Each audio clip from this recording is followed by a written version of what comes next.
Welcome back to class, everybody. Today, what we're going to do is we're going to go over a little bit of content regarding the hip and the Trendelenburg gait to make sure that you understand, first of all, why that gait would emerge and what it does from a biomechanics or a kinesiology perspective to alleviate um, pelvic rotation due to the force of body weight and caused by a weakened gluteus medius. And then what we'll do is go quickly through the review because this week is exam number 2 week. Everybody should have had exam number 1 emailed back to them. Feel free to work on your improvements for each of the questions. The grade that I gave you for that exam is merely a suggestion, but if you would like to improve upon that grade, you may do so.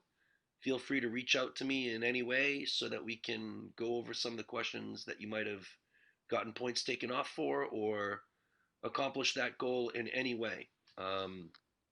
What I would like to do is share my screen. So there's no way that this guy woke up this morning and decided to walk this way on his own accord. This is called a Trendelenburg Gate. It's a pretty good example, and Jasmine's coming in, so I'll get Jasmine in. So Jasmine, we have the exam this week, and I'm just going over a little bit more content to make it so that some of the exam questions are a little bit more clear to you. After I'm done with this content, I'll go through an exam review, and then we'll be done with the course. But so here's an example of a Trendelenburg gait, and I'll explain a little bit about the physics behind this after we're done watching it. But there's no way that somebody wakes up in the morning and decides to walk this way. And this isn't a joke. This is a real gait. This is a real walking strategy that this individual utilizes. So let's watch it a couple times. John, can you see this well, or is the screen really just jumping around? Thumbs up. I can. So obviously you can see that there's a huge lurch from side to side. All right, and this is a real gait. And a lot of times you'll see, if I people watch, I'll watch a lot of times people who are obese will also have a Trendelenburg gait like this, where the body goes from side to side, markedly from side to side. It almost looks like a penguin. So the question is where did this gait come from? And why would somebody walk like this? Is this a brain thing where the brain makes this decision in the morning to walk like this? Is this a hierarchical motor programming thing where the thing at the top, the brain at the top, makes these executive commands and tells the body to walk this way? Or does this emerge because of the system or because of variables or characteristics of the system? So let me explain a little bit what the Trendelenburg gait does. All right, so let's annotate a little bit. So let's just draw your femoral head and your femoral neck. And you have your acetabulum here. You have your sacrum.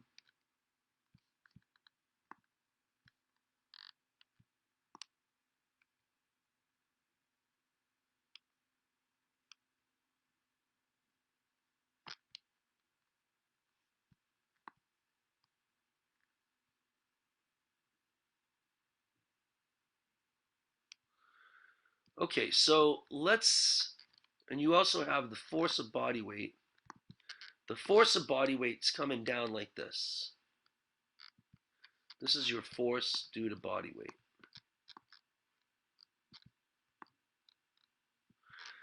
Now let's assume that this leg here is in the middle of the gait, so his foot is off the ground. Just as it is here, his foot is off the ground. So I'll just cut it off right here and just say his foot's off the ground. This foot is on the ground. Now you have the force of body weight that is acting, through the middle of his body. So let's say you have this situation here. You have his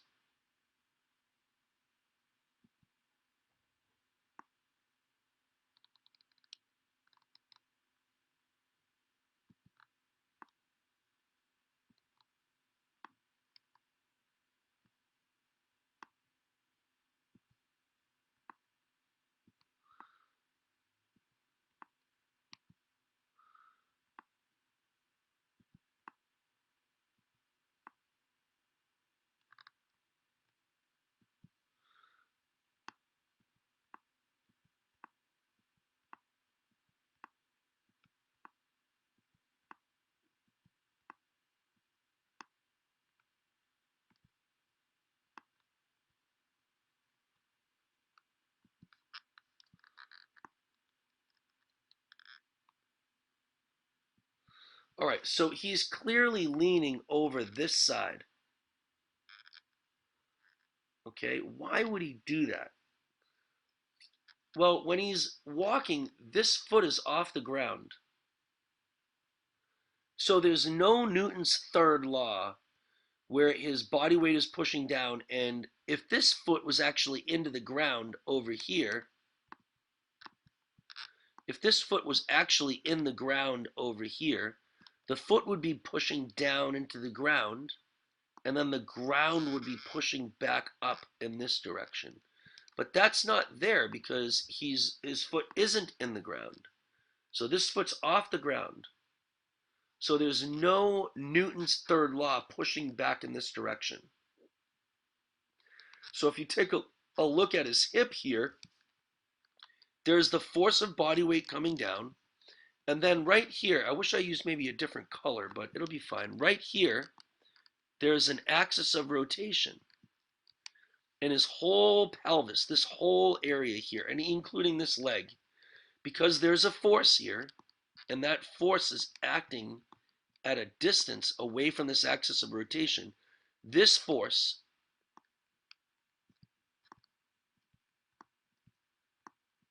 the force due to the body weight multiplied by this distance here, the distance associated with the body weight, is creating a torque. And that torque is making the pelvis want to rotate down in this direction.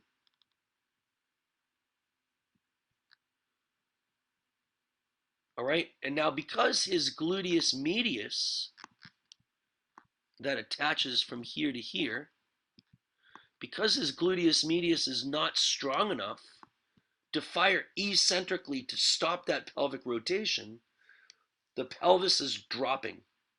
Am I not recording this? I am recording this. The pelvis is dropping in this direction here. So what he could do is he could strengthen this muscle. He could do physical therapy and strengthen this muscle. But like when he woke up this morning, he's not going to be able to change the strength of this gluteus medius muscle. That's something he's going to have to do over time. So today the strategy is for him to adopt this Trendelenburg Gait. So ultimately the big problem with this guy is the force of body weight. Now he's not obese, but if he was an obese man, this force of body weight would be even a bigger problem, because that force of body weight is acting at a distance away from the acetabulum and creating this downward torque. So how would you eliminate the downward torque so that the pelvis doesn't rotate and fall down anymore? Well, it's either you increase the strength of this muscle, which can't happen on a daily basis. It could happen over time. Or what you do is you eliminate the distance here. So right here, here's the axis of rotation. All right? For this whole pelvis. Everything's going to rotate in this direction. what he's doing is he's shifting the force of body weight, closer to that axis of rotation. So now the force of body weight, let's see if I use this color here. Now the force of body weight is closer to the axis of rotation. And if torque equals force times distance, and I eliminate this distance, then I also can eliminate the torque. So he's lurching his body over. He's lurching his body over this axis of rotation, his acetabulum. He's putting the center of gravity closer and closer to the acetabulum. If there's no torque, because there's no distance associated with the force of body weight, then his pelvis is not going to rotate in this direction. And if his pelvis is not going to rotate in that direction, then the gluteus medius here doesn't have to fire eccentrically to counteract that torque, because the torque doesn't exist anymore. So although a Trendelenburg gait seems a little bit extreme in terms of the motion, what it does is it alleviates the gluteus medius from having to do its work eccentrically to control that pelvis. Now, why would somebody wake up in the morning and make a decision to do a Trendelenburg gait? They wouldn't. The Trendelenburg gait is an emergent property. And it emerges because something in the system, something in this whole system changed. And what changed is potentially the strength of this gluteus medius muscle.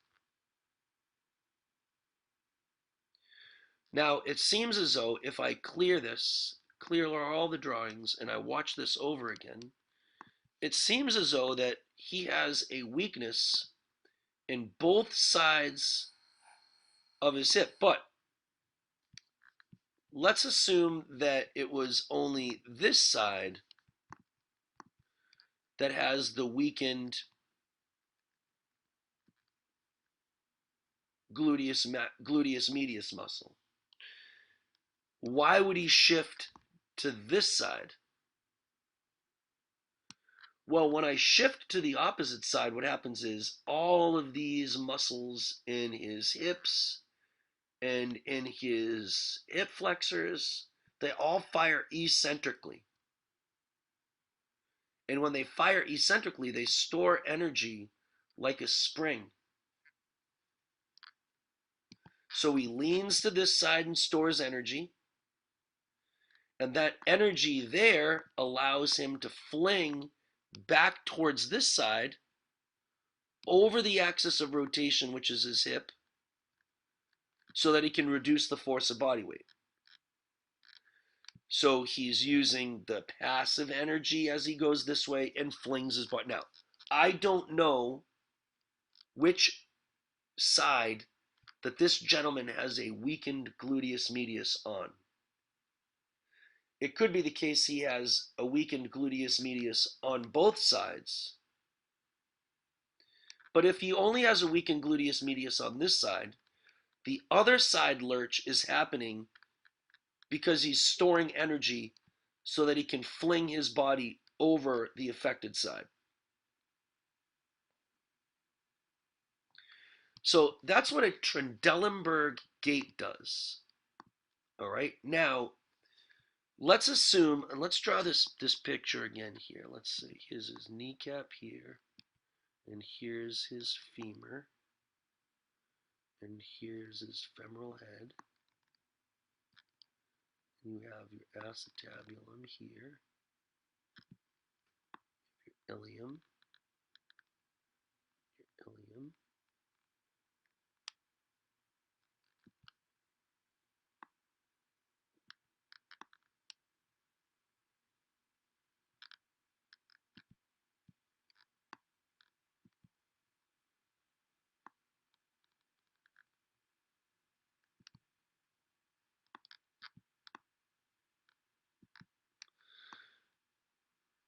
All right. So now he has this weakened gluteus medius on this side. This muscle is weaker. Because this muscle is weaker, when this foot here lifts up, the muscle cannot stop the pelvis from rotating down in this direction. So what happens now is when this foot is on the ground, the foot is pushing downwards into the ground with this amount of force. But the ground is also pushing back up in this direction.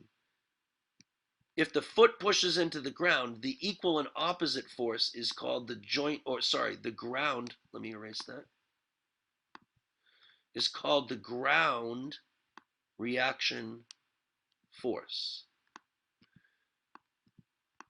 Now, just for clarification, this femur pushes also down in this direction, and so that the patellar and the tibial plateau doesn't crush, this tibia is also pushing up in that direction, which is what's called the joint reaction force. So let's go like that.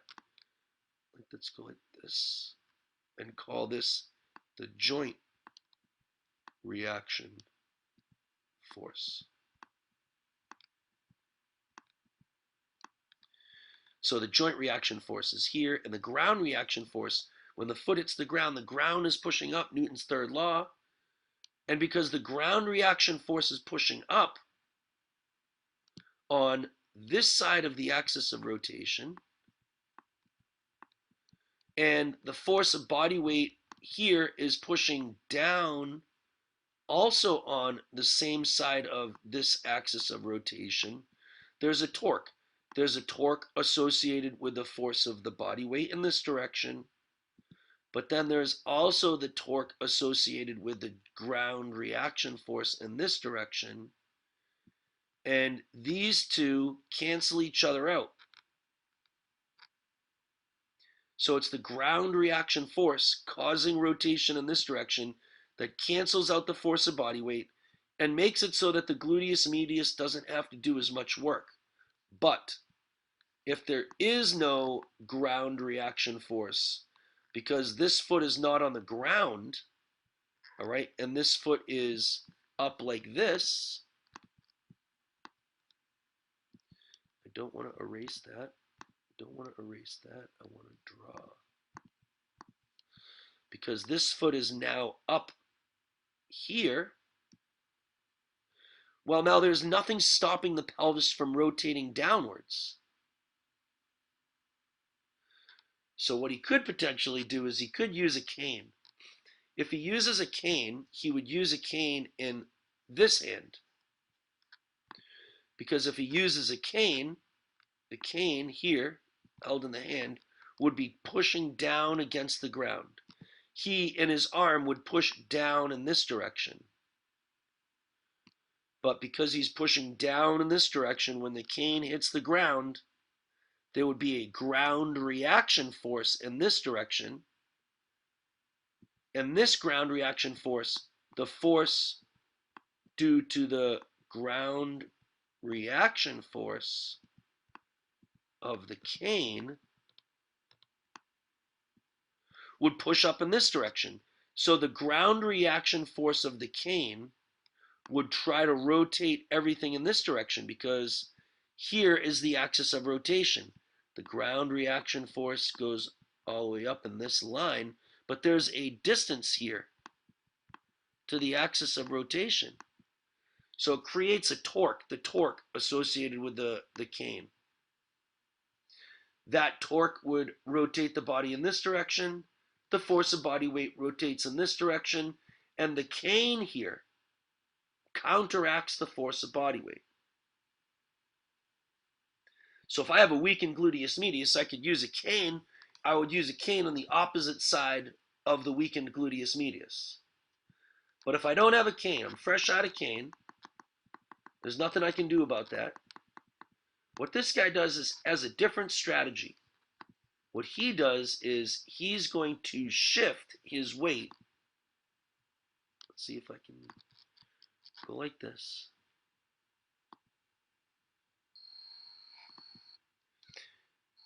Why? Why? I was happy where it was.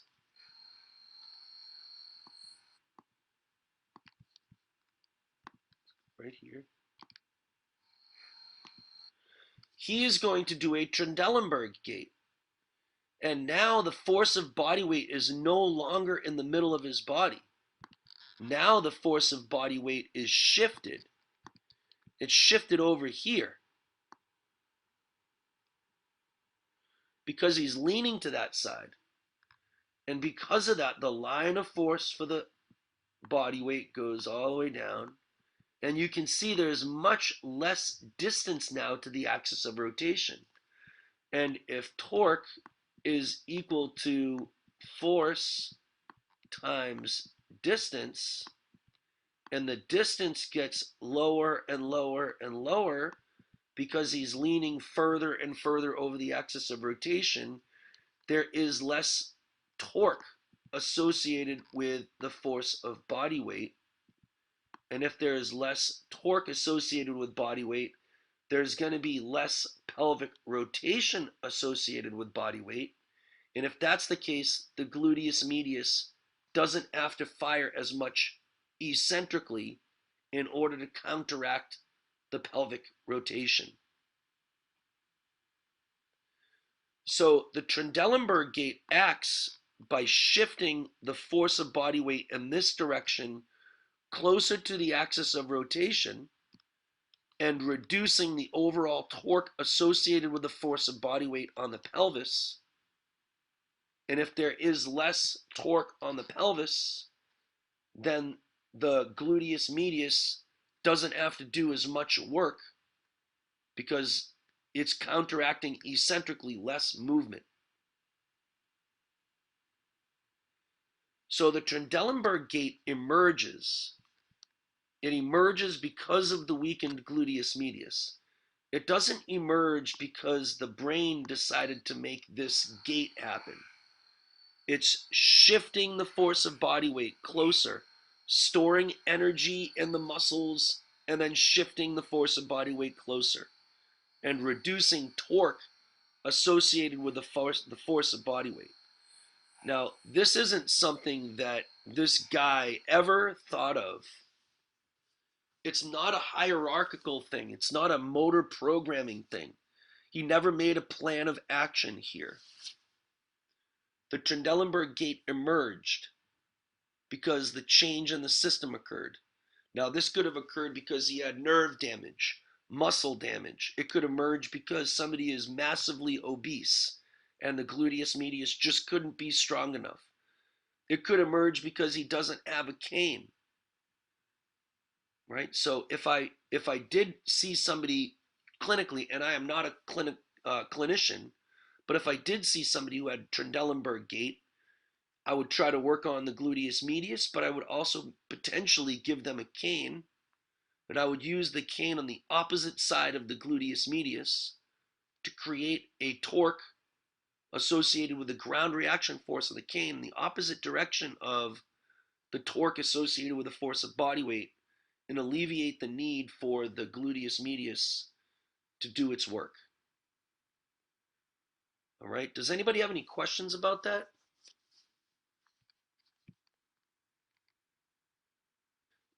Hope you guys have a good day.